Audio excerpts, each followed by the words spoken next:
The Hills are alive with the sound of music. Charleston Stage is proud to present Rodgers and Hammerstein's Tony Award-winning classic, The Sound of Music at Dock Street Theater. Let's welcome back Mary Beth Clark, Charleston Stage Artistic Director, and Abigail Vernon, resident actor who is playing Maria in this production. Good to have you both with us, ladies. Thank you. It's great to be here. Who doesn't love the sound of music?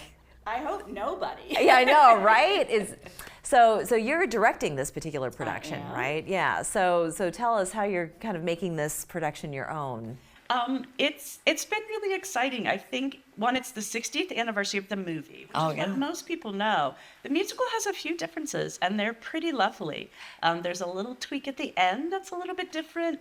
Some characters get some more build up, and you get to know them a little better. Yeah. But we, because of our connection with education and with young actors, it's a perfect fit for us. And I will say 70% of our ticket holders picked it as their #1 musical they wanted to see. Really? Well, it's so easy to sing along to. There's so many well-known songs within this musical and the movie, of course. But Abby, tell us about your character Maria and how you are making her character your own. Well, I think anyone in the world can say that at some point in their lives they've identified with Maria. Sure, yeah. I think her just free spirit energy and her confidence and willing to never give up is something I really identify with. And I'm just so blessed and grateful every day to have this opportunity to play such an iconic role. Yeah, it truly is. Let's go back to the kids. So it is an educational experience. It's an opportunity for kids to get up on stage. How did you go about the selection process? Well, there are 7 children in the show. The oldest is actually played by a resident actor. The second oldest is one of our students who've grown up with us who's in high school. So they're kind of our big kids. But the 5 other ones are double cast, so that makes 10 more children. Yes. They are in our education programs. They've taken classes with us. And we just spent time getting to know them and getting to know the families because it's a big commitment. It is a big commitment, but the lessons that you learn make an indelible impact on the child and also on their future. So and I want to hear from you too, Abigail, as growing up acting as you have, what would you say that has contributed to the development of your own character?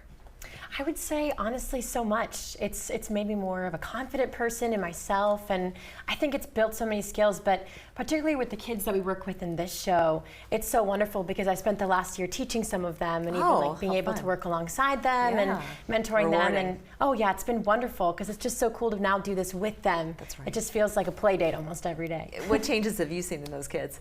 I think it's very easy for adults to underestimate a child's ability. And we really pride ourselves on not doing that. I said, it doesn't matter if you are the 5-year-old in the show or the 20-something-year-old in the show. Your responsibility is the same. You've got to go out there and you've got to do your best. And they've been amazing. You give them time, you give them the support they need to feel confident. They're going to rise to the top, and that's what all of our students are doing. What are you hoping audiences take away from this production? One, some joy. We could all use a little joy and the idea of family and love, but also, I think I know this show. And then a moment where, our set is designed in a very different way. I want people to see what they need to see to love it, but I also want them to think, oh, well, what an interesting way to approach that. Yeah, most definitely. Do you have a favorite song that you're singing right now? Is there one in particular that stands out for you? I think definitely the title song, The Sound of Music, is one of my favorites, but my favorite to perform always is any number with the kids. It's Do Re Mi, it's The Lonely Goat Herd, and I think it's just so fun because it just feels like you're just running around stage, and how can you not tap into a character like Maria when you're surrounded by a bunch of beautiful children? Indeed, that is true. Would you consider yourself an actress first or a singer?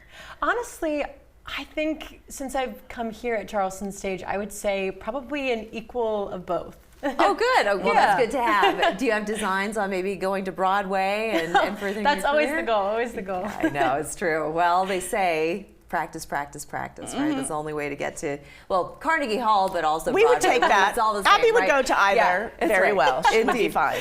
Tell us about the season coming up, because we've got Sound of Music now. Yes. And we've got wonderful things coming up. Season 48 will kick off with Sound of Music, followed up with Dial M for Murder in October, so we can have a little spooky fun.